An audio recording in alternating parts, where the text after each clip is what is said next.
नमस्ते प्यारे विद्यार्थी। आज फिर से हम आप सभी को हिंदी का मोस्ट वीविया वायरल प्रश्न कराने वाले हैं, जो कि आपके एग्जाम में 17 फरवरी को डिट्टो फंसने वाला है। प्रथम पाली हो या द्वितीय पाली, दोनों पाली में आपको यहाँ से प्रश्न सेम देखने को मिलेगा। आज ये हम सभी का डे 3 है, यानी कि यदि आपने इससे पहले डे 1 और डे 2 का वीडियो नहीं देखा है तो उसे भी जाके जरूर देखिएगा। बहुत ही वीविया प्रश्न बहुत ही अच्छे तरीके से मैंने कराया है आपको। यदि आपको बता दें कि यदि आप अभी से लेके एग्जाम तक यदि पूरे अच्छे से इस सीरीज को फॉलो करते हैं तो आप मानो कि 20 से 25 नंबर आपका बढ़ जाएगा। या फिर कोई बच्चा अभी तक कुछ हिंदी में नहीं पढ़ा है तो वो भी यदि इस सीरीज को देखेगा तो उसका भी 20 से 25 नंबर डायरेक्ट यहाँ से ऑब्जेक्टिव में हो जाएगा, और वो भी इतनी छोटी छोटी सी वीडियोज से। ठीक है, तो शुरुआत करते हैं हम अपने पहले प्रश्न से, जो कि आपके हिंदी की वर्णिका से लिया गया प्रश्न है।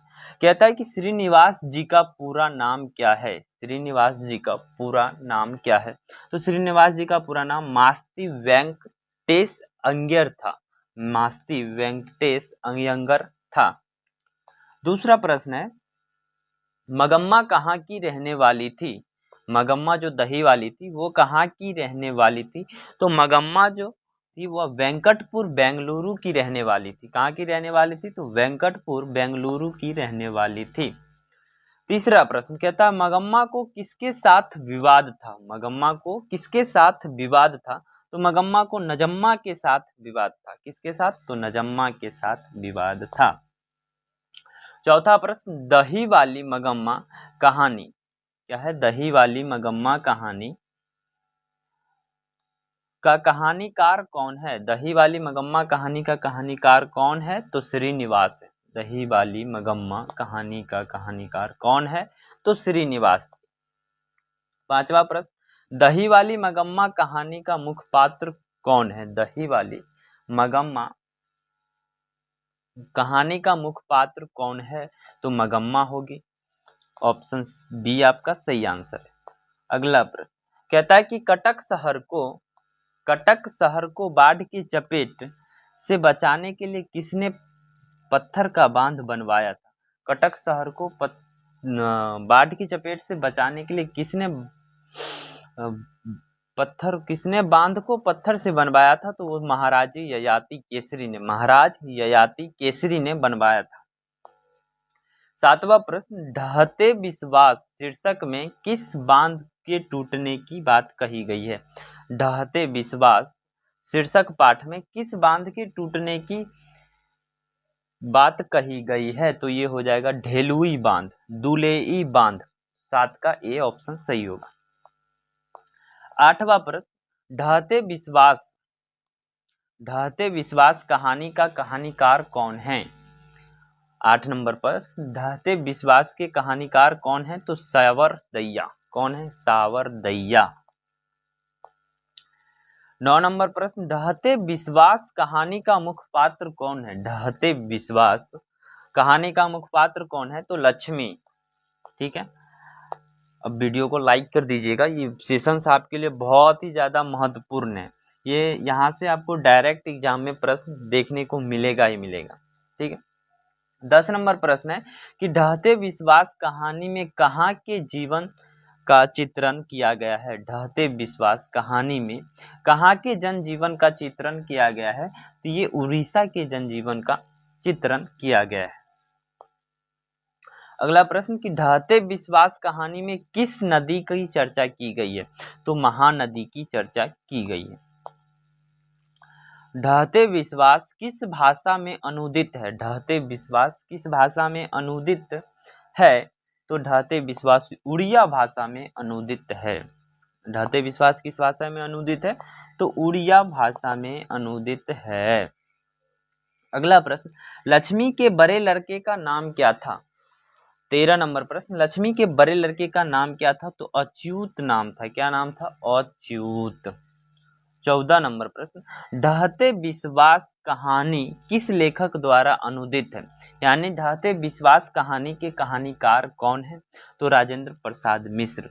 आप यहां से देखेंगे तो आपको पता लग रहा होगा कि आपको दो चीजें जरूर याद रहना चाहिए। एक तो आपको लेखक का नाम, ठीक है, और दूसरा मुख्य पात्र उस कहानी का कौन है। ये दो चीज तो जरूर ही आपको याद रहना चाहिए कि जो कहानी आप पढ़ रहे हैं उस कहानी के लेखक कौन है, उसके साथ उस कहानी में मुख्य पात्र किसका है, तो वो भी आपको याद रहना चाहिए। वहां से प्रश्न आते हैं, हर साल आते हैं। 15 नंबर प्रश्न, माँ कहानी किस लेखक द्वारा रचित है। यहाँ से भी देखो माँ कहानी के रचयिता कौन है, 15 नंबर प्रश्न, तो श्रीनिवास जी है। कौन है, श्रीनिवास। 16 नंबर प्रश्न, मंगू की माँ की कितनी संतानें थी। मंगू की माँ के कितनी संतानें थी, तो मंगू की माँ को 4 संतानें थी। कितनी संतानें थी, तो 4 संतानें थी। अगला प्रश्न, मंगू के अलावा उसकी माँ की कितने संतानें थी, तो मंगू के माँ को 4 संतान था, लेकिन मंगू के अलावा, तो मंगू को एक घट जाएगा, यानी कि 3 संतान थे। मंगू की माँ को मंगू के अलावा 3 संतानें थी। 18 नंबर प्रश्न, माँ कहानी का मुख्य पात्र कौन है। यहाँ से भी पूछ दिया प्रश्न कि माँ कहानी का मुख्य पात्र कौन है, तो मंगू, जिसका चर्चा इससे पहले मैंने किया। मंगू जन्म से ही थी। मंगू जन्म से क्या थी, पागल या गूंगी, या अंधी, या फिर पागल गूंगी दोनों। तो ये हो जाएगा कि पागल और गूंगी दोनों थी, यानी कि डी ऑप्शन, ए एवं बी। मंगू जन्म से ही पागल और गूंगी थी। उसके बाद है कि मंगू के कितने भाई थे, यानी कि मंगू के कितने भाई थे। 20 नंबर प्रश्न, मंगू के कितने भाई थे, तो मंगू को 2 भाई थे। ठीक है। अगला प्रश्न, वल्ली अम्माल को किसकी चिंता सताने लगी। वल्ली अम्माल को किसकी चिंता सताने लगी, तो वल्लू अम्माल को पपाती की चिंता सताने लगी थी। किसकी चिंता सताने लगी, तो पपाती की चिंता सताने लगी। 22 नंबर प्रश्न, सीता जब नारायण के हिस्से में थी तो किसे बुखार आ गया था।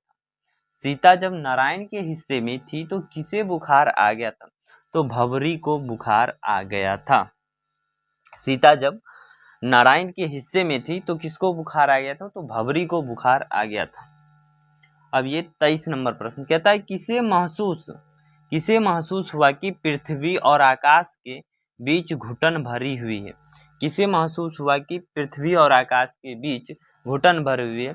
इसका आंसर आपको कमेंट में बताना है, या फिर हम आपको कल बताएंगे। ठीक है।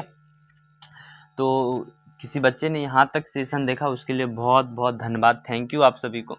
प्यारे विद्यार्थी, ये सेशंस आपके लिए बहुत ही इम्पोर्टेंट है, आप अपने दोस्तों तक जरूर शेयर कर दीजिएगा। जो नहीं भी पढ़ा होगा वो भी यहाँ से 20 से 25 प्रश्न आपके यहाँ से टकराएंगे इस छोटे छोटे से वीडियो से। आप देख रहे हैं कि वीडियो बहुत छोटा है, लेकिन क्वेश्चन की संख्या 8 मिनट का वीडियो ये देखो है, इसमें लगभग 23 क्वेश्चन कराएगा। 1 मिनट में 3 क्वेश्चन आप पढ़ रहे हैं, कहीं ना कहीं बहुत ही शानदार क्लास है। तो आप प्लीज़ वीडियो को लाइक करके चैनल को सब्सक्राइब जरूर कर लेना। अगली वीडियो फिर आपको कल मिलेगी। धन्यवाद, मिलते हैं आपसे।